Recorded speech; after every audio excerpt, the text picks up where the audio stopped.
안녕하세요. 사연 읽어주는 남예입니다. 오늘도 와주셔서 감사드리며 오늘의 사연 시작하겠습니다. 안녕하세요. 저는 얼마 전 인생의 중대한 결정을 내린 30대 여성입니다. 저는 정말 찢어지게 가난한 집에서 태어나 자랐어요. 할아버지 때부터 있었던 빚으로 아버지는 고생만 하시다 제가 고등학교 때 사고로 돌아가셨고, 어머니께서도 결혼 후 아버지와 함께 그 빚을 갚기 위해 고군분투하다 골병이 들어 많이 아프십니다. 그래서 저는 엄마의 짐을 나눠지고자 고등학교 졸업 후 바로 취업 전선에 뛰어들어 생활비를 벌기 시작했어요. 다행히 빚은 없었지만 아픈 엄마 혼자 벌어 3남매를 먹여 살리기는 힘들었거든요. 엄마는 그래도 대학은 가라고 하셨지만 당장 등록금도 없는 마당에 무리하게 대학에 간다고 한들 제 마음이 편할 것 같진 않아 스스로 한 선택이었지요. 그래서 후회도 없고 원망도 없었어요. 하지만 엄마한테는 그게 두고두고 한이 되셨는지 대학 때문에 자주 울곤 하셨죠. 네 아버지만 살아계셨어도 지인이 네 대학은 어떻게든 됐을 텐데. 미안하다 지인아. 엄마가 너무 미안해. 아이 참, 엄마 또 대학 소리야? 대학 소리 좀 그만해. 대학 못 나온다고 뭐 죽어? 다 알아서 살 길 찾아서 사는 거야. 나 좀 봐. 또 취직했잖아. 자꾸 계약직으로 들어가니 그렇지. 대학만 나왔어도 우리 딸 어디 가서든 정규직 따낼 수 있는데 괜히 부족한 부모 만나서 우리 딸만 고생하는 것 같아. 엄마가 너무 미안해서. 세상이 그렇게 생겨먹은 걸 뭐 어쩌겠어. 걱정하지 마 엄마. 내가 고졸도 이 사회에서 우뚝 설 수 있다는 거 보여줄게. 세상을 살아가는 데는 학벌이 다가 아니라는 거 내가 꼭 보여줄 거야. 엄마 앞에서는 자신만만했지만 직접 고졸로서 사회생활을 시작한 제가 왜 모르겠어요. 사회 초년생으로서 처음 겪게 된 세상은 생각보다 학벌은 큰 문제가 안 되는 것처럼 보이지만 알게 모르게 크고 작은 차별들이 있었습니다. 물론 고졸과 대졸이 같은 처우를 받아야 한다고 생각하진 않아요. 더 많은 돈과 시간을 들인 만큼 고졸보다 더 나은 대우는 자연히 따라오기 마련이죠. 하지만 적어도 인격적으로 무시까지 할 필요는 없잖아요. 첫 직장에서 고졸 계약직으로 들어갔다가 은근히 금 나누기를 하는 대졸 사원들에게 상처받고 계약 기간이 끝나자마자 또 다른 곳으로 취직하게 되었습니다. 그런데 그곳에서 끝판왕을 만난 거예요. 이번에 들어왔다던 그 신입? 어려 보이는데 몇 살이야? 21살이요. 어머 어쩐지 대학 안 들어갔구나. 요즘 같은 시대에 왜 대학을 안 가? 개나 소나 다 들어가는 대학이라도 들어가야지. 사정이 있어서요. 아무리 사정이 있다도 요즘 같은 시대에 자식 대학 안 보내는 부모도 있나? 세상 물정을 몰라도 너무 모르는 부모네. 처음 만남에서 대뜸 그렇게 무례한 말을 하던 그 여자는 저희 엄마 또래나 될 것 같은 중년의 아줌마였어요. 제가 그때 회계사무소에서 일을 했는데 사무장님 지인으로 들어왔다던 여자였죠. 다른 직원들은 다 괜찮았는데 그 여자가 문제였어요. 애초에 대표님도 고졸이라는 걸 알고 뽑았고 그래서 그만한 일에 배치가 된 건데 매번 대학 이야기를 꺼내더라고요. 무례한 사람이라는 걸 알고 적당히 대꾸하고 말려고 했는데 그것도 한두 번이지 정말 사람 짜증나게 하면서요. 게다가 이상하게 사사건건 제가 뭘 하고 있는지 지켜보는데 처음엔 신입이라 그런 줄 알았습니다. 지인 씨, 아까 어딜 갔다 오는 거야? 근무 시간에 그렇게 왔다 갔다 해도 되나? 사무장님께서 은행 갔다 오라고 시키셔서 갔다 온 건데요. 아, 그래? 그럼 나한테 말을 하고 가야지. 주임님한테요? 왜요? 사무장님이 다녀오라고 하셨으면 그냥 다녀오면 되는 거 아니에요? 지은 씨, 아직 어려서 뭘 모르는 것 같아서 말해주는데 직장 생활 그렇게 하는 거 아니야. 상사가 이렇게 하세요라고 하면 네 알겠습니다. 그 한마디 하고 따르면 되는 거라고. 그렇게 불필요한 말에 물음표 붙여봤자 지인 씨한테 도움될 거 없어. 앞으로는 어딜 가든 나한테 말하고 가고. 알았지? 여자는 웃으며 저를 가르치려 들었습니다. 상사라면 마땅히 가르침을 받아야 마땅하겠지만 저도 회사 생활 며칠 해보니 그 여자의 포지션을 알게 됐거든요. 그 회사 3년 차에 주임을 달고 있긴 하지만 말이 주임이지 사실상 회사에서 가장 쓸모없는 포지션이었어요. 회계 프로그램을 다룰 줄 아는 것도 아니었고 하다못해 엑셀도 못 다루는 사람이 무슨 주임인가요? 그저 회사에 오면 이 직원 저 직원 건드려 보면서 시비나 거는 게 전부인 사람 말을 듣고 싶을 리 없잖아요. 알게 모르게 다른 직원들도 불편해하는 것 같긴 했는데 사무장 지인이라 내색은 못하는 그런 상황이었습니다. 입사 초기 말도 안 되는 트집으로 길을 꺾으려는 게 느껴졌지만 저도 좋은 게 좋은 거라고 들어온 지 얼마 안 된 회사에서 목소리를 높이고 싶지 않아 참았습니다. 그런데 그 여자는 도저히 참아주기 힘들 만큼 무례하게 선을 넘는 사람이었어요. 지인 씨. 지인 씨는 젖가슴이 너무 커서 그런 옷 입으면 안 될 것 같은데. 아니면 남자 직원들한테 젖가슴 어필하고 싶어서 그러는 거야? 네? 그게 아니면 그런 옷을 왜 입어? 사람 눈 민망하게. 그때 제가 입은 옷은 평범한 흰 셔츠였어요. 제가 다른 사람들에 비해 바스트가 좀 있는 편이다 보니 그 셔츠만 입으면 단추가 좀 벌어져서 그 위에 니트 조끼를 입은 아주 평범한 차림이었죠. 그런데 꼭 집어 사람들 앞에서 그것도 젖가슴이라는 민망하고 노골적으로 언급하니 너무 수치스럽더라고요. 다른 직원들도 순간 경악하는 것 같았지만 저를 생각해서 애써 못 들은 척하고요. 순간 전 표정 관리가 되지 않고 눈을 어디다 둬야 할지 모르겠더라고요. 그냥 있는 옷 입은 거지 어떤 의도를 가지고 입은 건 아니에요. 제 옷에 신경 쓰지 마세요. 아니 어떻게 신경을 안 써? 무슨 아스팔트에 방지턱 마냥 툭 튀어나와 있는데. 그럼 제가 여잔데 튀어나와 있지 움푹 파여 있겠어요? 제가 수영복 입고 회사 온 것도 아닌데 왜 제 옷 가지고 그러세요? 아니 그냥 그렇다는 거지. 왜 그렇게 날카롭게 굴어? 지인 씨, 오늘 생리해? 젊은 여자들 생리할 때마다 생리통 유세 떤다더니 지인 씨도 그런 과야? 우리 회사에는 그런 사람 없는데. 결국 저는 자리를 박차고 나와버렸고 얼굴이 화끈거리는 수치심에 견디지 못하고 눈물을 쏟고 말았습니다.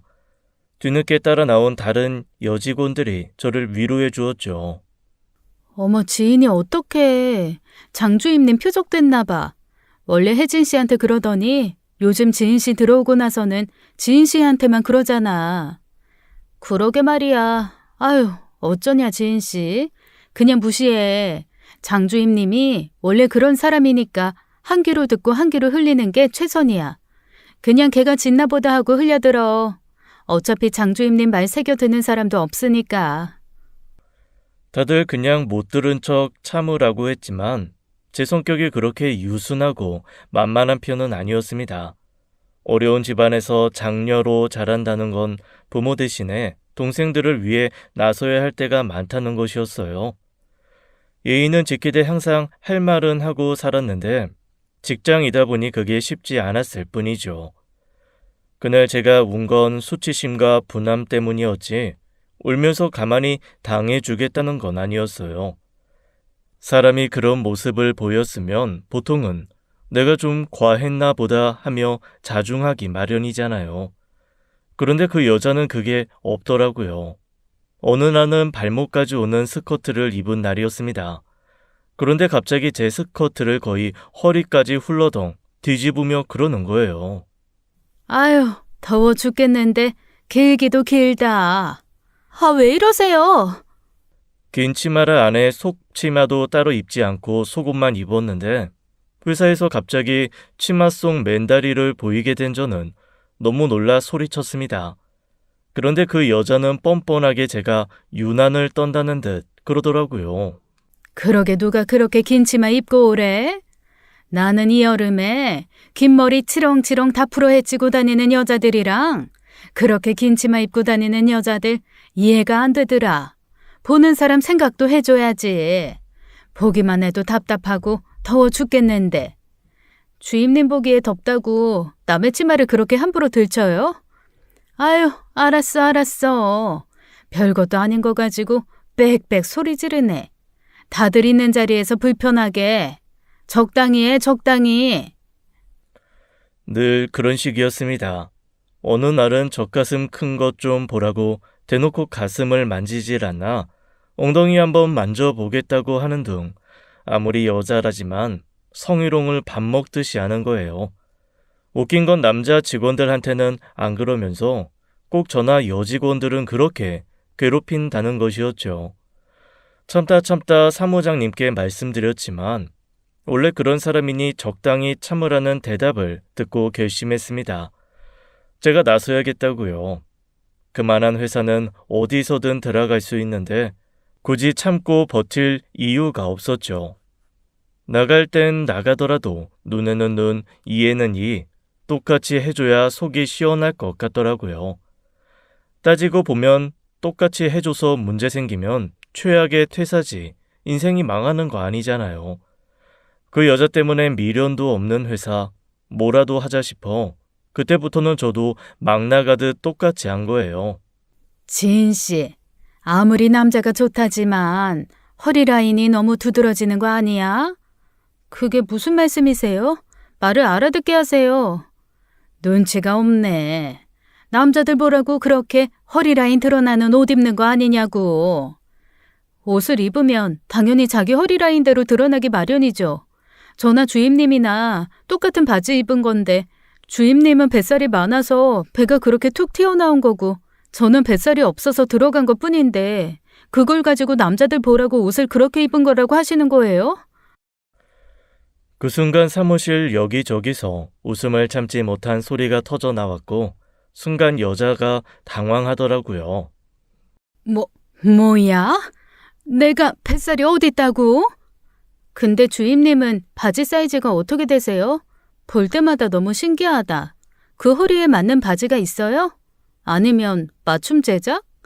지인 씨, 무슨 말을 그렇게 해? 내 허리 사이즈가 어떻다고?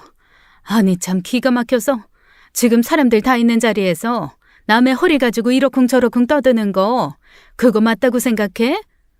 네? 주임님이 먼저 그러셨잖아요. 제 허리가 어쩌고 저쩌고 이러쿵저러쿵. 그 여자는 뇌를 거치지 않고 말을 하는 스타일이었습니다. 자기가 먼저 시작해놓고 그것도 모르더라고요. 사람이 생각이라는 걸 하고 말을 내뱉어야 하는데 그 사람은 되는 대로 짓거린 거예요. 시뻘개진 얼굴을 무시하고 고개를 돌리자 맞은편에 있던 직원이 잘했다는 듯 쳐다보더라고요. 그 뒤부터는 전쟁이었습니다. 지인 씨, 전표 입력 다 했어? 어제까지 하라고 했는데 안 돼 있는 것 같은데. 했어요. 보면 아시잖아요. 아, 주임님 어차피 보셔도 모르죠? 뭐? 모르다니? 주임님 이거 봐도 모르시잖아요. 근데 왜 물어보세요? 제가 보여드리면 이해는 하세요? 어차피 여기 아니어도 갈 곳 많다. 그만둬도 나한테 손해 아니다. 그 생각으로 다니니 회사도 다닐만 나더라고요. 그 여자가 한마디 하면 전 두마디 했고 그 여자가 대로 주면 저는 말로 받아쳤습니다. 저는 사과 한마디면 그만뒀을 거예요. 거울처럼 행동하는 제 모습을 보고 뉘우치길 바란 거고요. 그런데 그 여자는 끝까지 자기 잘못은 모르고 그저 어린 게 예의 없이 군다고만 생각하며 더 하더라고요. 지인 씨, 나 좀 보자. 여기서 말씀하세요. 저 사무장님이 시키신 일 때문에 자리 비우기 힘들어요. 여긴 다들 있는 자리니까 나가서 이야기 좀 하자고. 그럼 이따 일 끝나고 말씀하세요. 저는 주임님처럼 다들 일하는데 전화통화로 1시간씩 자리 비우는 일 같은 거 하기 싫어요. 뭐, 뭐? 야, 너 이게 진짜 보자 하니까 머리에 피도 안 마른 게 아주 버릇이 없구나. 그제야 사무실에 있는 모든 사람이 하던 일을 멈추고 우리 쪽을 바라보았습니다. 터질 게 터졌다는 반응과 함께 이를 키우기 싫은 몇몇의 사수들이 그만하라고 만류하더라고요. 하지만 그 여자는 더는 참을 수 없다는 듯 허리춤에 손을 얹고 제게 삭대질을 하며 고함을 치더라고요. 야, 너는 애미가 없냐? 애미가 없어서 네 애미 버린 사람한테 이렇게 버릇없이 굴어? 뭐라고요? 아니면 애미가 있어도 가정교육이 안 됐든지. 하긴 지 자식 대학도 안 보낸 애미 애비가 뭐 얼마나 제대로 된 가정교육을 했겠냐마는. 너 그러는 거 아니다. 그런 행동이 다 네 부모 얼굴에 먹칠하는 거야. 알아? 대놓고 부모 욕하는데 참을 수 있는 사람이 어디 있겠나요? 부모 모욕 앞에선 나이도 체면도 직책도 없는 법이죠. 그러는 주임님 부모님께서는 아주 먹물을 뒤집어 쓰고 다니셨겠네요. 주임님 때문에. 뭐야? 전 살다 주임님처럼 나이 허투루 먹고 배울 점 없는 어른은 본 적도 없어요. 저희 어머니께서는 비록 대학은 못 보내주셨어도 주임님처럼 못 배운 사람처럼 말씀하신 적 한 번도 없는데 누가 가정교육을 잘못 받았는지는 주임님 말고는 다 아실 것 같은데요? 그때였습니다. 결국 분을 참지 못한 그 여자가 그 소뚜껑 같은 손바닥으로 제 뺨을 후려쳤고 거의 동시에 제 머리채를 잡아 흔들기 시작했어요. 온직원이 달려들어 그 여자한테서 저를 떼어내려 용을 썼고 그제야 사무장님까지 나와 말렸죠. 간신히 그 여자의 손에서 벗어난 저는 바로 그 자리에서 경찰에 신고했고 경찰서까지 가게 된 거예요. 그건 어려서 할 수 있는 행동이었습니다. 어차피 그렇게 된 마당에 제가 회사를 계속 다니겠다는 생각으로 경찰서까지 갔겠어요. 그 자리에서 전 폭행으로 그 여자를 고소했고 회사에도 사직서를 냈죠. 그리고 그냥 나오지도 않았어요. 사무장님 선에서 마무리하려던 거 대표님 찾아가 하고 싶은 말 다 하고 그만뒀습니다. 어린 게 되바라지게 할 말 다 한다고 생각하실 수도 있는데요. 회사에 미꾸라지처럼 물을 이는 사람이 있는데 그 사람 하나 때문에 다 불편해하는 거 뻔히 알면서도 참으면서 일해라. 돈 주는 곳 아니냐고 회유하고 피해자만 참으라고 하는 회사 더는 못 다니겠습니다. 대표님께서 어디까지 아시는지 모르겠지만 장난이라는 이름으로 몇 번이나 행해졌던 성희롱까지도 저는 그냥 넘어가지 않을 생각이에요. 나중에 회사를 나오고 나서 다른 직원들에게 들은 이야기로는 대표님께서 모든 직원들을 1대1 면담을 하셨대요. 그때 직원들이 쌓아뒀던 불만을 터뜨렸고 대표님도 그제야 사무장과 그 여자의 만행을 알게 된 거였어요. 결국 그 일로 그 아줌마도 잘렸고 사무장도 잘렸다고 하더라고요. 그 회사를 나왔다고 해서 그 여자와의 악연이 끝난 건 아니었습니다. 사무장과 결탁해 인사 서류를 본 건지 저희 집까지 찾아와 제게 고소를 취하하라고 난동을 부렸거든요. 하도 버릇없게 굴어서 제대로 살라고 어른이 혼 좀 낸 거 가지고 뭐 폭행? 야, 이게 폭행이면 쌍코피 터지고 뭐 하나 찢어진 사람들은 살인이냐? 그렇게 오바 떨어서 사람 망신 주고 일까지 잘리게 하니까 좋아? 좋디? 아, 이거 왜 이러세요? 사람 몸에 손을 댔으니 폭행인데 잘못한 줄도 모르고 여기까지 와서 행패해요? 당장 가세요. 또 경찰 부르기 전에 가시라고요. 당장 취하해. 당장 고소 취하하라고. 그때 엄마가 안 계신 게 다행이었어요. 엄마한테는 자세히 말씀드리지 않고 일이 맞지 않아서 그만뒀다고만 했거든요. 그날 함께 집에 있었던 고등학생인 남동생이 무슨 일이냐며 나왔는데 남동생을 보고 안 되겠다 싶었는지 그제야 그냥 가더라고요. 그 뒤로는 전화로 문자 메시지로 폭언에 가까운 연락을 하면서 당장 그만두라고 난리였습니다. 일이 그 지경까지 됐어도 진심 어린 사과, 아니 흉내뿐인 사과를 했더라면 적당히 하고 그만뒀을지도 몰라요. 그런데 그 여자는 적반하장으로 제가 자기 인생 망쳤다고 끊임없이 제 탓만 하더라고요. 어차피 고소해도 벌금형으로 끝날 거 왜 저렇게 찾아와 사람을 못 살게 구나했는데 알고 보니 그 일로 집에서도 문제가 된 모양이었습니다. 5번째쯤 집에 찾아왔을 때 그러더라고요. 너 이러다 나 이혼당하면 나 그때 눈에 뵈는 거 없어. 그때 가서 후회하지 말고 당장 취하해. 폭행 고소 한 번 당했다고 이혼이라니 알만하네요. 그게 어떻게 제 탓이겠어요. 아줌마가 원래 그런 사람이라 그런 걸 텐데. 안 그러던 사람이 폭행 고소 당했다고 이혼하자고 하면 그쪽이 이상한 거고. 너 진짜 악랄하구나. 기어이 내 인생 망쳐보겠다 이거야? 자업자득이죠. 제 탓하지 말고 자기 자신의 행동을 돌아보세요. 전부 아줌마가 자기 인생 말아먹은 건데 누구 탓을 해요? 너네가 경고했어? 나 이혼하는 순간 너도 끝이야. 내가 너 다시 만나서 꼭 혼쭐을 내줄 거니까. 저도 더는 못 봐주겠네요. 저는 뭐 안 참고 있는 줄 알았죠?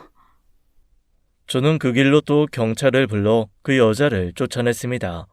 스토킹으로도 고소장을 넣었죠. 여자는 자기가 할 말이 있어서 찾아간 거라고 난동을 부렸지만 상대가 원치 않는 방문이 지속될 시 죄가 될 수 있다는 건 절대 인정하지 않았어요.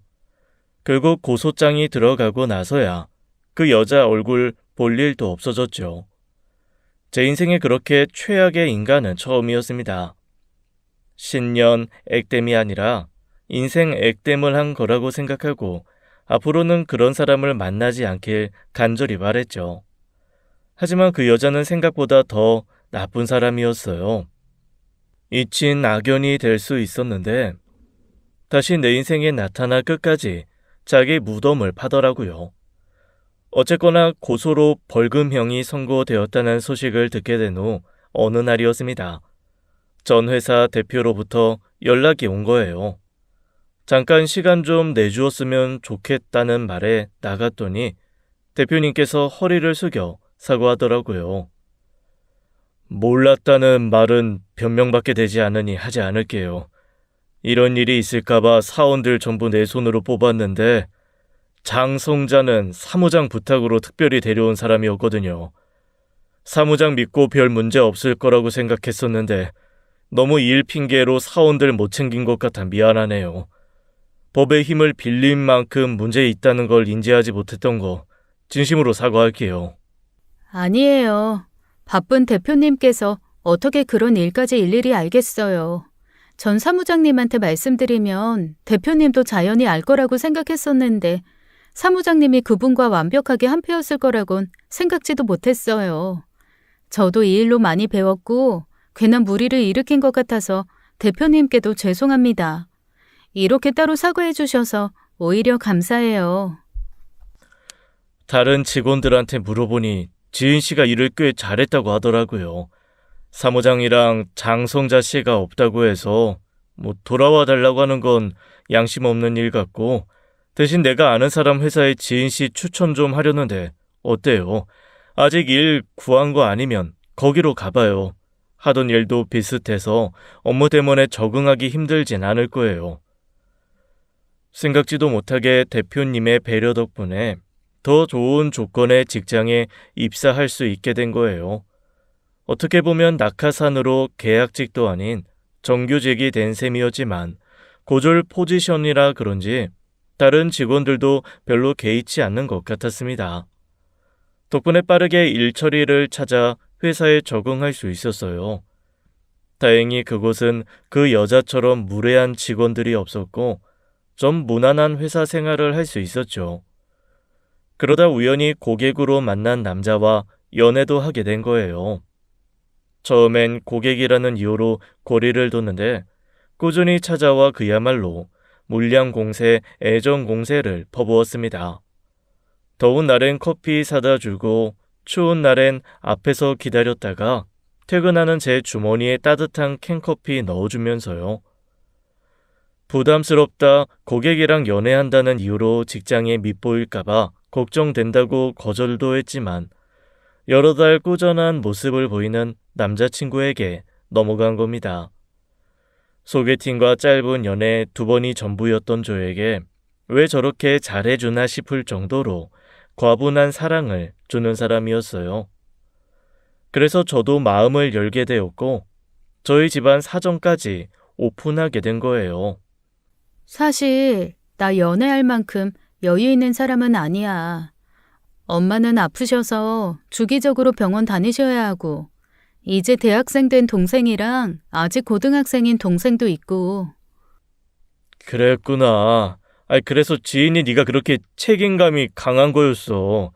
남다른 책임감을 가졌다 싶었는데 다 이유가 있었구나. 그게 아니라 남들처럼 평범한 연애를 하려면 내가 아니라 다른 사람이랑 하는 게 좋을 것 같아서 그래.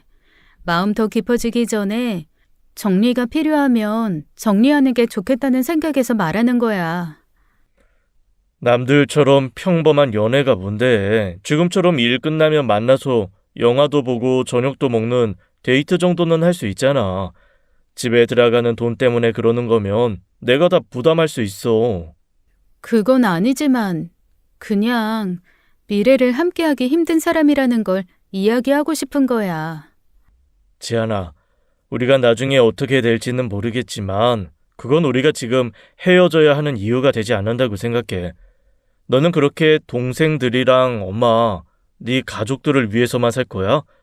결국 동생들도 다 자라서 자기 인생 찾아갈 텐데 그때도 동생들 바라보고 살래? 가족을 위해 사는 거 대단하고 멋진 일이야. 하지만 너를 위해서도 살아야 하지 않겠어? 남자친구는 제 사정을 다 이해해주는 사람이었습니다. 대학을 나온 남자친구와 달리 대학을 나오지 못했다는 사실도 상관없다고 하더라고요. 남자친구는 헬스 트레이너를 하다 친구와 동업으로 헬스장 사업을 하는 사람이었어요. 자기가 대학을 나오긴 했지만 자기도 대학 안 나와도 되는 일 하고 있지 않느냐고, 대학에 가지 않고도 어린 나이부터 성실하게 살아온 제 인생을 존중한다고 말해주는 사람이었죠. 놓치기 아까운 사람이었고 어딜 가서 저만한 사람을, 내 삶을 이렇게 이해해 줄 수 있는 사람을 만날 수 있을까 싶을 정도로 좋은 사람이었어요. 그렇게 5년이라는 짧지 않은 연애를 한 겁니다. 오랜 연애를 했지만 우여곡절 같은 것도 없었어요. 그만큼 서로가 서로에게 잘 맞는 상대였다고 생각했습니다. 저희 엄마가 아파서 병원에 가야 할 때는 부탁하지 않아도 먼저 나서서 데려다 주기도 하고, 계절별로 제철 과일 준비에 찾아와 일찍이 사위 노릇도 했었죠. 결혼한 것도 아닌데 벌써부터 사위처럼 너무 그러지 말라고 몇 번이나 만류했지만 저 혼자 가장 노릇하는 게 보기 힘들어 그런 거라고, 사랑하는 여자친구 위해서 그런 정도는 할 수 있다고 했죠. 그러니 저도 남자친구 부모님께 뭐라도 해야 할 것 같잖아요. 그래서 만난 지 2년째쯤 되었을 때 이야기를 꺼내본 적이 있었습니다. 이번 추석 때 나도 오빠 집에 가서 인사드릴까? 매번 오빠만 우리 집에 오는 거 미안한데. 뭐하러, 부담스럽고 힘들지. 나중에 기회 되면 인사드리자. 그래도 내가 너무 염치가 없잖아. 매번 오빠한테 받기만 하고. 내가 하면 또 뭘 얼마나 했다고. 부담 갖지 마. 어머님도 좋은 분이시고 나한테 잘해주시니까 마음에서 우러나와 하는 거지. 나도 잘할 수 있는데. 남자는 결혼 전에 여자친구 집 들락거린다고 흠 안 되지만 여자는 다르대. 주변에서도 결혼 이야기 나오기 전에는 여자친구 집에 데려가지 말라고 하더라. 괜히 고생시키는 길이라면서. 나도 다 생각이 있어서 그러는 거니까 부담 갖지 마. 우리 부모님도 결혼 이야기 나오기 전에 여자친구 데리고 오는 거 별로 안 좋아하셔. 남자친구가 그렇게까지 이야기하니 그때는 그렇구나 싶었었어요. 그때는 연애한 지 2년밖에 되지 않기도 했고 저도 좀 어렸으니까요. 하지만 30대가 코앞으로 다가오니 슬슬 결혼 이야기가 나오든지 이별이 나오든지 해야 하는 거 아닌가 싶더라고요. 사귀는 동안 한 번도 결혼 이야기는 해본 적은 없었고 저야 20대 끝물이지만 남자친구는 진작 30대였거든요. 그러다 보니 주변 친구들도 매번 한마디씩 했었어요. 근데 너는 오빠가 결혼하잔 소리 안 해? 오빠 나이도 있는데 그 정도면 결혼해야 하는 거 아니야? 아직 일이 바빠서 결혼은 먼 것 같은데. 야, 그 나이면 1, 2년 만나고도 결혼 전제로 사겨. 너는 5년씩이나 만나놓고 아직도 결혼 얘기가 안 나온다는 게 말이 돼? 우리 언니가 그러는데 장기 연애의 끝은 결혼 아니면 이별이래. 5년 만나고도 결혼 확신 안 주는 사람이면 지인이 너도 얼른 다른 사람으로 갈아타는 게 좋아. 야, 사람이 말도 아니고 아니다 싶으면 갈아타는 게 뭐야. 다 너 생각해서 하는 말이지. 그렇다고 너 결혼 안 할 것도 아니잖아. 어쩌면 지금이 딱 적기야. 오빠도 너무 늦지 않게 결혼할 사람 만나기 좋고 너도 새로운 사람 만나서 1, 2년 사귀어보다가 결혼하기도 좋고. 난 아직 결혼 생각 없어. 오빠가 이야기 안 꺼내면 너부터 얘기 꺼내봐. 결국 뭐 아니면 더 아니야? 결혼하거나 헤어지거나. 한두 사람도 아니고 장기 연애했다고 하면 다들 결혼은 언제 할 거냐고 물어보더라고요. 듣는 이야기가 많아서 그런지 저도 생각이 참 많았습니다. 한편으로는 남자친구에게 서운하기도 했었고요. 결혼 생각이 아예 없는 사람도 아닌 것 같은데 결혼할 상대라는 확신을 주지 않는다는 점에서요. 결국 저도 슬슬 마음의 준비를 하기 시작했고 제가 먼저 이야기를 꺼낸 거예요. 오빠, 나 할 말 있어. 무슨 말을 하길래 서두부터 해. 그냥 하면 되지. 장난하는 거 아니고 우리가 헤어짐이 필요한 사이라면 빨리 결단을 내려야 하지 않을까? 뭐? 아이, 지연아, 갑자기 그게 무슨 말이야. 헤어짐이 필요한 사이라니. 오빠는 이젠 34시고 나는 이제 29인데 오빠도 나도 더 늦기 전에 뭔가 결정을 내려야 할 때가 아닌가 싶어서. 오빠도 누군가와 결혼은 할 거 아니야. 내가 결혼할 상대가 아닌 거면 얼른 다른 사람 만나야 하지 않겠어? 뭐? 지인아, 대체 무슨 말을 하는 거야? 결혼을 한다면 너랑 하겠지. 내가 다른 사람이랑 결혼할 거라고 생각했어?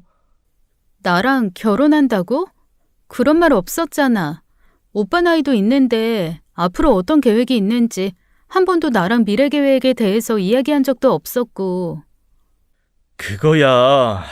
지금 내가 상황이 좋지 않으니까 당장 결혼할 수 있는 상황은 아니라서 안 꺼낸 거지. 오빠 상황이 어때서? 사업도 잘 되고 일도 잘 된다고 좋아했잖아. 내가 비록 돈을 많이 모은 건 아니지만 둘이 함께 시작하는 데 있어서 욕심내는 사람도 아니고 나를 잘하는 만큼 경제적인 문제가 결혼에 걸림돌이 되진 않는다고 생각하는데. 알지. 근데 나도 사정이 있어서 그런 거야. 절대 너랑 결혼할 마음이 없어서 그런 게 아니라. 지안아, 미안해. 네가 그렇게까지 진지하게 고민하고 있을 줄은 몰랐어. 내가 미리 말했어야 하는데. 오빠 사정이 무슨 사정인진 모르겠지만 오빠도 나도 확실히 해야 한다고 생각해. 나도 결혼 생각이 아예 없는 것도 아니고 나이도 있으니까 차차 미래를 생각할 수 있는 사람을 만나야 할 것 같아. 엄마도 은근히 물어보시는데 그럴 때마다 뭐라고 해야 할지도 모르겠고. 우리가 너무 오랫동안 당연하게 만나서 미처 생각하지 못한 부분이 있을지도 몰라. 잠깐 생각할 시간을 갖는 게 어때? 지인아. 떨어져서 지내보고 내가 오빠한테 진짜 필요한 사람인지 아닌지 생각해보는 것도 좋다고 생각해. 헤어지자는 게 아니라 그만한 기회를 갖자는 거야. 저는 그런 시간이 필요 없다는 남자친구를 설득해 시간을 가져보기로 했습니다. 저도 남자친구와의 관계를 객관적으로 생각해 볼 시간이 필요하다고 생각했거든요. 어렸을 때야 결혼은 먼 이야기였지만 30대가 가까워지니 친구들 말대로 결단이 필요하다고 생각했어요. 그렇게 일주일쯤 남자친구와 연락을 하지 않고 지냈을 거예요. 할 말이 있다는 남자친구의 연락에 나갔더니 차 안에서 한참 뜸을 들이더라고요. 그게 끝이거나 시작이 될 거라고 생각은 했지만 그때만 해도 제 앞에 기다리는 건 오랜 연애의 끝이라고 생각했죠. 그만큼 연애하는 동안 남자친구가 결혼에 대한 그 어떤 말도 하지 않았던 거예요. 그런데 남자친구가 꺼낸 말은 너무나 뜻밖의 것이었습니다. 갑자기 주머니에서 뭔가를 꺼내더니 결심한 듯 이야기하는 거예요. 지은아, 우리 결혼하자. 어? 갑자기? 생각 많이 해봤어. 너랑 떨어져 있는 그 일주일이 나한테는 지난 5년보다 더 길더라. 너 없이 안 될 것 같아. 내가 너무 배려 없이 너를 기다리게만 한 것 같다는 생각을 했어. 미안해, 너무 늦어서. 드라마나 영화에서 청혼받고 우는 사람들을 보면서 공감하지 못했는데 저도 모르게 눈물을 왈칵 쏟고 말았었어요. 대단한 이벤트가 있는 청혼은 아니었지만 남자친구의 진심이 느껴졌었거든요. 이제 끝났구나. 이제 새로운 시작에서 행복한 신혼생활을 할 일만 남았구나 싶었습니다. 세상에 태어나 감동받아 울어본 적은 그때가 처음이었는데 그 순간이 너무 바보 같았다고 생각하게 되는 일이 기다리고 있었던 거예요. 남자친구가 오랫동안 결혼을 망설였던 이유도 나중에야 그 진실을 알게 된 겁니다. 그렇게 청혼을 받은 이후 결혼 준비를 시작했었어요. 주변에 결혼한 친구가 한 명밖에 없어서 모든 것이 서툴고 어렵더라고요. 일단은 청혼 받은 만큼 남자친구 부모님께 인사를 드려야 한다고 생각했는데 남자친구 생각은 달랐습니다. 우리 부모님 바쁘셔서 좀 이따가 하자. 좀 이따 언제? 집 구하고 혼수하고 그러고 나서 하자고? 그래도 괜찮아. 상견례도 늦게 해도 상관없고. 그건 좀 순서가 너무 아닌 것 같은데. 엄마도 일단 어른들한테 먼저 제대로 인사드리고 시작하는 게 맞다고 생각하시고. 알아. 아는데 시간 내기가 어려워서 그래. 남자친구는 자꾸 이해하기 힘든 핑계를 댔었어요. 제 고민을 듣던 친구는 조심스레 그러더라고요.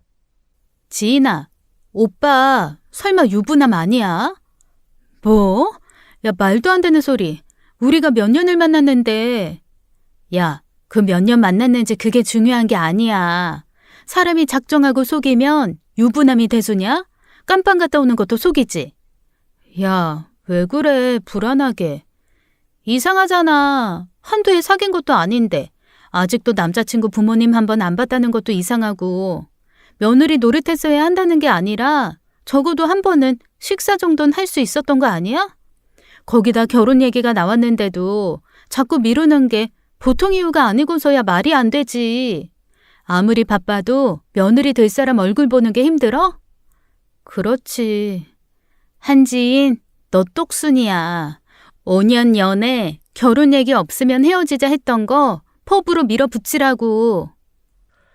저는 친구의 말에 용기를 얻어 다시 한번 세게 밀어붙였어요. 아무래도 찝찝해서 결혼은 다시 생각해 보는 게 좋겠다고 하자 남자친구는 그제야 사색이 된 얼굴로 실토하더군요. 하지만 문제는 그 사실이라고 꺼낸 이야기조차 저한테는 의아함이 좀 남았다는 거였어요. 미안해. 실은 우리 집안에 사정이 있어서 그랬어. 부모님이 오랫동안 별거 중이시거든. 별거? 같이 만나신 지도 좀 오래됐는데 내 결혼을 핑계로 다시 만나게 하기에는 두 분 사이가 그렇게 좋은 편이 아니야.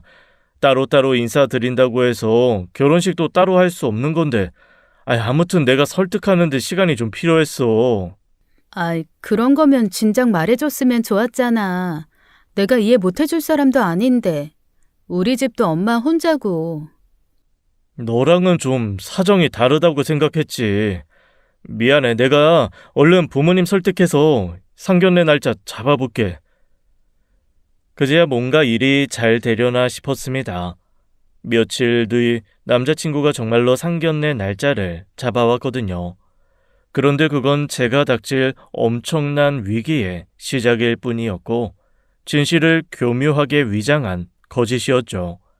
상견례를 일주일쯤 앞둔 어느 날이었어요. 남자친구가 갑자기 똥 마려운 강아지처럼 안절부절 못하더니 어려운 부탁을 하더라고요. 지안아, 부탁이 있는데 무슨 부탁인데 그래? 우리 신혼집 말이야. 우리 엄마랑 한 달 정도만 살 수 있을까? 어? 갑자기 그게 무슨 말이야? 실은 엄마가 나 집 팔 때 돈을 좀 보태고 싶다고 하시는데 살던 집을 팔아서 해주시고 평소 좁혀서 다른 집으로 가실 생각인 것 같아. 거기가 지인분 집인데 그렇게 이사하고 어쩌고 하면 한 달가량 기간이 떠서 잠깐만 우리 집에서 지내면 안 되냐고 하시네. 아, 그래? 근데 오빠, 굳이 그렇게까지 안 보태주셔도 되잖아. 나도 말은 했지. 엄마가 보태주지 않으셔도 된다. 내가 충분히 알아서 하겠다. 근데 엄마 마음이 그렇지 않은가 봐. 외동아들 뭐라도 해주고 싶으신 마음 때문에 그러신다는데 나도 마냥 거절만 하는 건 좀 힘드네. 남자친구의 부탁은 어머님과 함께 한 달가량 신혼생활을 함께 해야 한다는 것이었어요.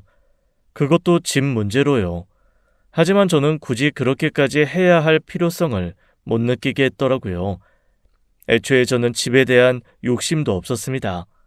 남자친구가 사업을 하고 있다지만 사업 특성상 빌린 돈도 많아서 큰 돈 구하는 게 쉽지 않다는 건 알았어요. 저도 모은 돈이 많지 않기 때문에 남자친구한테 큰 걸 바라는 것도 아니었고요. 그냥 두 사람이 함께 지낼 수 있는 원룸이 작으면 투룸까지도 구해볼 수 있다고 생각했거든요. 그런데 처음부터 꺼낸 아파트 전세에 부모님의 어려운 돈이 들어간다고 하니 제 마음이 편치도 않았죠. 아무리 그래도 그건 아닌 것 같아. 어머님이랑 같이 살아야 하는 건 둘째치고 형편이 넉넉하셔서 도와주신 거야 감사히 받겠지만 그게 아니라 살던 집까지 팔아서 주신다는 걸 어떻게 받아? 내가 그만한 능력이 있는 며느리도 아니고 뭐하러. 그러지 말고 오빠 그냥 어머님한테 이미 집 구했다고 하고 받지 말자. 아파트 전세 안 가도 돼. 원룸 투룸 난 그냥 오빠 같이 지낼 수 있는 곳이면 돼. 그래도 내 체면이 있지. 결혼하자고 해놓고 이 나이에 원룸살이가 말이 돼? 내가 직업이 없는 것도 아니고 명색이 사업한다는 사람인데 충분히 구할 수 있는데 엄마가 그렇게 말씀하시니까 그러는 거야. 실은 그때 말했다시피 우리 가족한테도 사정이 있어서 엄마가 나랑 떨어져서 살아서 한번 같이 살아보고 싶어서 저러시나 싶은 것도 있고. 아, 그래? 그러실 수도 있지. 어머님은 오빠랑 살고 싶으셨을 거니까. 나도 어지간하면 말도 안 꺼냈을 거야. 내 손에서 해결했지. 근데 엄마 마음도 이해가 가니까 1년도 아니고 한 달인데 아들이 그 정도 부탁도 못 들어드리나 싶어서. 그렇게까지 이야기하는데 그래도 안 된다고 하는 건 어쩐지 자식된 도리로 안 될 것 같았어요. 그래서 일단 그렇게 해보자고 내키진 않았지만 수락을 했고 그 문제는 나중에 다시 이야기하기로 했죠. 그런데 며칠 후 엄마랑 혼수 문제로 가전을 보러 간 날이었습니다. 남자친구에게도 미리 이야기했었는데 그래도 같이 살 집인데 남자친구 의견도 필요하다 싶어 연락을 했거든요. 오빠, 사진 봤어? 엄마가 냉장고는 해주시고 싶다고 하셔서 보고 있는 중인데 어때? 냉장고? 지은아, 냉장고 안 사도 돼. 내가 말을 안 했구나. 엄마가 냉장고는 해주신다고 하셨거든. 냉장고랑 옷장은 따로 안 해도 될 것 같아. 어? 아, 그래? 혹시 어떻게 하실 건지 여쭤봤어? 색상이나. 글쎄, 엄마한테 물어보고 말해줄게. 처음엔 감사한 마음도 들었는데 그 후로도 연락이 없어 답답하더라고요. 디자인이나 색상이 궁금했지만 받는 입장에서 꼬치꼬치 캐묻기도 좀 그렇고요. 게다가 남자친구 어머님은 만나지도 연락도 못한 상황에서 남자친구를 통해서만 연락해야 하는 게 너무 답답했어요. 그리고 이틀 뒤 다른 가전을 드리려고 신혼집에 갔는데 이미 냉장고와 옷장이 들어와 있는 겁니다. 남자친구한테 듣지도 못했었어요. 그런데 더 기가 막힌 건 냉장고도 옷장도 새 제품이 아니라 중고였다는 거예요. 텔레비전 설치를 위해 오신 기사님 말씀이 냉장고는 못해도 10년은 더 된 제품이라고 하시더라고요. 상아색이었는데 오랜 세월의 빛발에 누런색이 된 그런 냉장고였어요. 오빠, 어머님이 해주신다고 하셨던 냉장고 말이야. 그거 이미 집에 들어와 있는데 봤어? 그래? 몰랐어. 안 그래도 엄마가 비밀번호 물어보시긴 하던데 넣어놓고 나한테 말씀도 없으셨나 보다. 근데 냉장고가 쓰던 건데? 어? 그럴 리가. 잘못 본 거 아니야? 어디 옮기다가 흠집 나서 그렇게 보이는 거 아니야? 내가 아무리 그런 것도 구별 못할까 봐? 딱 봐도 10년은 좋게 쓴 냉장고야. 집에 오신 기사님도 모델 자체가 구형이라고 하시고 게다가 옷장도 너무 올드해. 색깔도 디자인도. 미안, 지인아. 내가 엄마한테 연락하고 다시 연락 줄게. 남자친구는 급하게 연락을 끊었고 저는 착잡한 마음으로 오래된 냉장고와 장롱을 바라보고 있었어요. 그때는 그게 무슨 의미인지 바로 알아채기가 힘들더라고요. 한 번도 만난 적은 없지만 이 결혼이 못마땅해 그러시나 싶고요. 어쩌면 결혼이 코앞이 되도록 저를 만나지 않으려고 하시는 게 실은 결혼을 반대하기 때문이 아닌가도 싶었습니다. 남자친구 고집을 꺾지 못해 그렇게라도 어깃장 놓고 싶어 그러시나 싶었거든요. 결국 남자친구가 오래된 냉장고와 옷장은 신혼집에서 빼면서 문제는 해결됐지만 그 뒤로 따로 받은 연락도 없었어요. 상견례 전에 따로 한번 만나 뵙고 싶다고 했지만 시간이 안 맞는다는 핑계로 결국 처음 온 게 상견례 자리였죠. 남자친구가 외동이라 저도 엄마만 모시고 상견례 자리로 갔고 처음 뵙는 시부모님인지라 긴장도 엄청 하고 갔죠. 그런데 상견례 자리에 간 저는 그 자리에서 얼어붙고 말았어요. 오랜만이네, 지인 씨. 내가 언제고 한 번은 볼 거라고 했지? 우리 경표가 내 말을 참 잘 들어. 오랜 기억 속에 파묻혀 거의 기억도 안 나던 그 여자가 제 눈앞에서 그것도 제 남자친구 어머니로 앉아있는 거예요. 순간 온몸에 소름이 돋을 만큼 놀라 아무 말도 하지 못했죠. 그런데 여자는 모든 걸 알고 있었다는 듯 해실해실 웃으며 앉으라고 손짓하더라고요. 제가 더 놀란 건 그 옆에 앉아있던 남자친구의 태도였습니다. 보통은 자기 어머니가 한 번도 만난 적 없는 여자친구한테 그런 식으로 인사를 하면 놀라긴 마련이잖아요. 그런데 하나도 놀란 기색 없이 다소 불편한 표정으로만 앉아있는 거예요. 순간 무서운 생각이 들면서 저는 그 자리에 앉아있을 수가 없었죠. 궁둥이를 붙이기도 전에 자리를 박차고 나올 수밖에요. 그러자 엄마도 무슨 일이냐고 따라 나오고 남자친구도 따라 붙었죠. 진아! 이거다. 오빠 다 알고 있었지? 그래서 자꾸 만남을 미뤘던 거였어. 맞지? 진아, 그게 아니라... 언제부터야? 언제부터 오빠 엄마랑 내 관계 알고 있었어? 그게... 설마 아니지?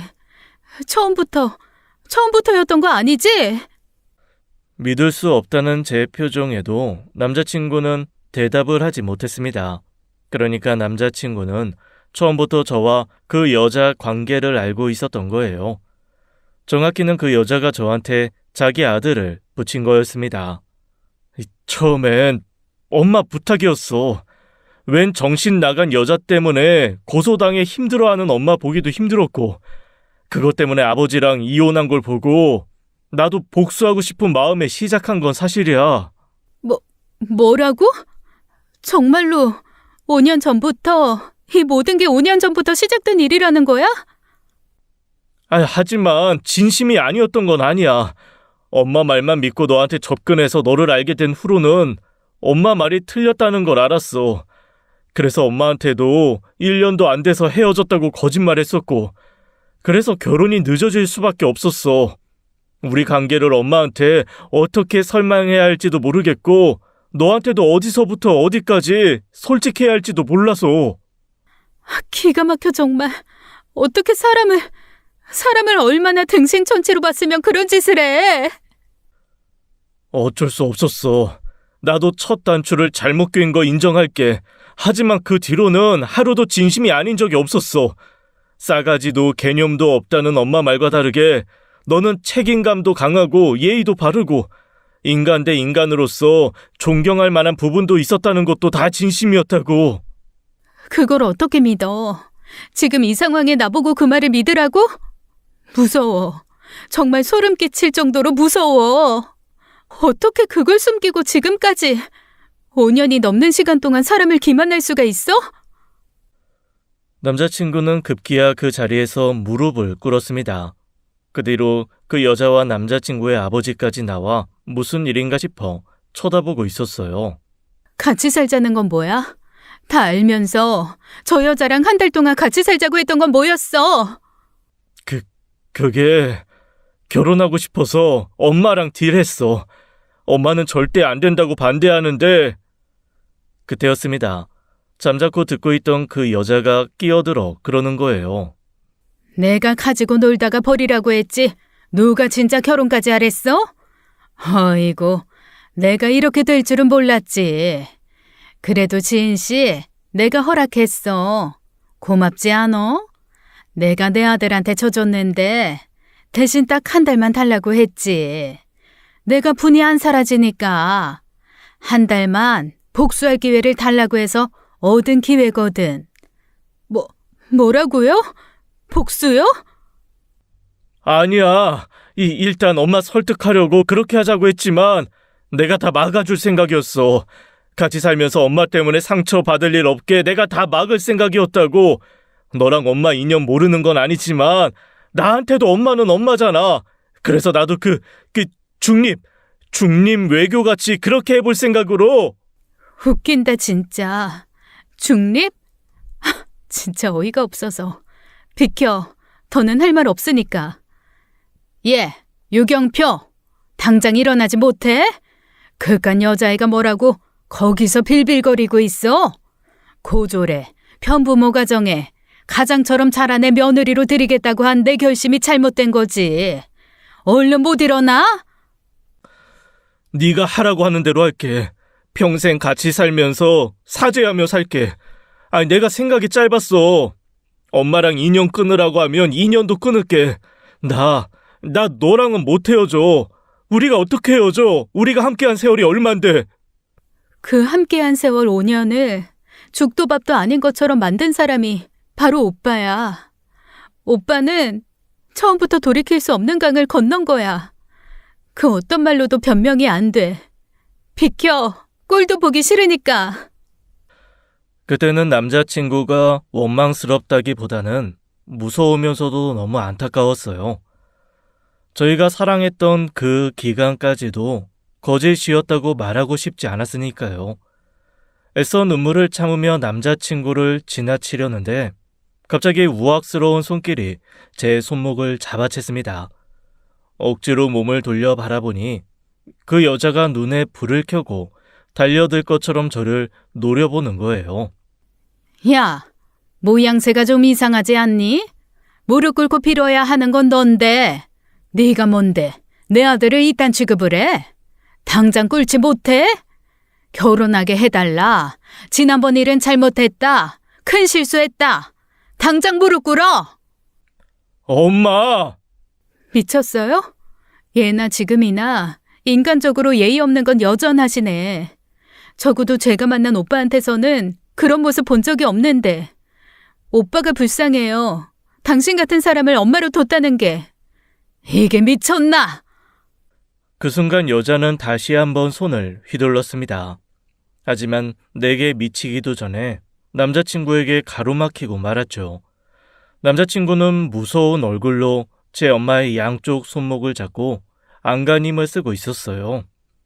그러다 결국 남자친구의 힘에 뒤로 나동그라지고 말았죠. 그 여자는 저 때문에 자기 아들이 힘을 썼다는 사실이 믿기 힘들듯 기겁한 표정으로 올려다보고 있더라고요. 경표야! 너 엄마를... 내가 몰라서 가만히 있는 줄 알아요? 제발 그만 좀 하세요. 그만 좀! 그때 눈물을 보이는 남자친구를 도저히 볼 수가 없었어요. 엄마와 함께 금방 자리를 피했고 며칠 동안 연락도 하지 않았습니다. 하지만 신혼집 문제도 있고 여러 가지로 정리할 게 많아서 언제까지고 피할 수는 없었죠. 그런데 어느 날 회사로 누군가 찾아온 거예요. 그 사람은 뜻밖에도 그 여자도 남자친구도 아닌 바로 아버님이셨습니다. 상견례 때 잠깐 뵀던 그분이셨죠. 가까운 카페로 가서 이야기를 나누게 되었어요. 미안합니다. 일단 내 전처로 인해서 벌어진 일은 사과부터 할게요. 이혼 후 쭉 떨어져 살다가 아들이 결혼한다고 해서 오랜만에 만나 자리에서 느닷없이 알게 된 일이라 사실 지금도 경황이 없습니다. 저는 두 분이 별거 중이라고만 들었어요. 다 내 잘못이에요. 경포한테 제대로 이야기도 못하고 한 이혼이라 애도 이해를 잘 못했을 겁니다. 아가씨가 한 고소 때문에 한 이혼도 아니었거든요. 그 일이 결과적으로 제가 결심하게 된 계기는 됐지만 전부터 문제가 많았던 사이에요. 겪어봐서 알겠지만 보통 힘든 사람이 아니거든요. 여기저기 문제 일으키는 거 수습하는 것도 힘들고 나갈 때마다 모르는 사람들한테 눈칫밥 먹어야 하는 것도 힘들었어요. 할 거면 끝냈어야 할 관계를 경표 생각에 끌고 오다 보니 그만. 미안합니다. 다시 한번 사과할게요. 아닙니다. 아버님께서 잘못하신 것도 아닌데요. 염치 없지만 딱 한 번만 더 기회를 주십사 하고 경표 아버지로서 온 거예요. 미련한 제 엄마 때문에 아들 인생까지 망가지는 건 볼 수가 없어서 운동을 하던 놈이라 무엇보다도 자기 몸은 아끼던 녀석인데 요 며칠 술에 빠져 살아요. 그 좋아하던 운동도 하지 않고 헬스장에 안 간 지도 꽤 됐고요. 그건 저희가 알아서 정리할게요. 5년이라고 들었어요. 우리 경표가 어줍잖은 제 엄마 복수심 때문에 그렇게 시간을 쓸 애가 아닙니다. 분명 진심이었다고 생각해요. 경표한테도 말했어요. 아가씨 붙잡으려면 천륜을 끊을 각오를 해야 할 거라고. 그 사람은 절대 변할 일 없으니 초장의 관계를 끊고 정리해야 할 사람은 너라고요. 그렇다고 해서 다시 시작할 수 있는 관계인지는 모르겠어요. 어쨌거나 저도 너무 오랫동안 속았다는 생각이 들어서. 결정은 아가씨 몫이지만 그래도 잘 좀 생각해줘요. 어쩌면 제 전처가 가장 바라지 않는 일이 두 사람 결혼일지도 모르니까요. 아버님께서는 다시 한번 고개를 숙이셨고 저도 고개를 숙이면서 착잡한 마음을 숨길 수가 없었습니다. 하지만 그 말이 자꾸 걸리더라고요. 그 여자가 가장 바라지 않는 일이 바로 우리 두 사람 결혼일 거라던 그 말이요. 그렇게 2주 정도 지나자 남자친구에게 연락이 왔고 아버님 말처럼 그 사이 완전히 본인을 놔버린 듯 엉망이 된 몰골로 나타나 빌더라고요. 정이라는 게 그렇게 무서운 거였어요. 머리로는 그만 끝내는 게 맞다고 생각하면서도 계속 기회를 주고 싶어지니까요. 딱 한 번만 더 기회를 줘. 살아보고 아니다 싶으면 내가 깨끗이 물러날게. 집, 헬스장, 차, 명의 다 돌려달라고 하면 돌려줄게. 아니다 싶으면 그냥 다 가지고 가. 나 아무것도 필요 없어. 엄마랑 영 끊고 오는 길이야. 나는 엄마 문제로 아빠가 그렇게 오랫동안 고생했다는 것도 몰랐어. 생각해보면 자식을 자기 복수에 이용하려고 했던 것부터가 자격 미달이었던 건데 지은아, 내가 살면서 증명해 보일게. 난 엄마랑 다른 사람이고 내가 한 실수는 바로 잡을 수 있는 사람이라는 거 꼭 증명해 보일게. 남자친구는 진심으로 사죄하며 기회를 달라고 했고 저는 그 사과를 받아들인 거예요. 그리고 지난 가을 저희는 결혼하게 되었습니다. 그 사이 그 여자가 알고 있는 신혼집도 옮겼고 남자친구 헬스장으로 찾아와 난동을 부려 경찰이 왔다 간 일도 있었어요. 우여곡절이 많았지만 전 남자친구를 믿어보기로 했습니다. 그게 그 여자가 바라지 않는 일이라면 더더욱 그럴 가치가 있다는 생각도 들었고요. 그 여자 때문에 만나게 된 관계라고 해서 그 여자 때문에 헤어질 필요도 없으니까요. 졸지에 이혼의 절연까지 혼자가 된 건 그 여자라 눈물바람으로 남편을 찾는다고 들었습니다. 하지만 한 번도 흔들리지 않더라고요. 사랑은 둘째 치고서라도 자기 엄마한테 큰 실망을 했으니 그랬겠죠. 그래도 천년이라고 언젠고 다시 관계가 달라질지도 모른다는 생각은 하고 있어요. 남편에게도 이야기했습니다. 그런 상황이 온다면 이해는 하겠지만 전 뒤도 돌아보지 않고 이 관계를 포기하겠다고요. 남편은 절대 그럴 일은 없을 거라고 했죠. 저도 부디 그럴 일이 없길 바랄 뿐입니다. 지금까지 사연 읽어주는 남녀였습니다. 끝까지 함께 해주신 여러분 감사드리며 저희는 다음 사연으로 돌아올게요. 감사합니다.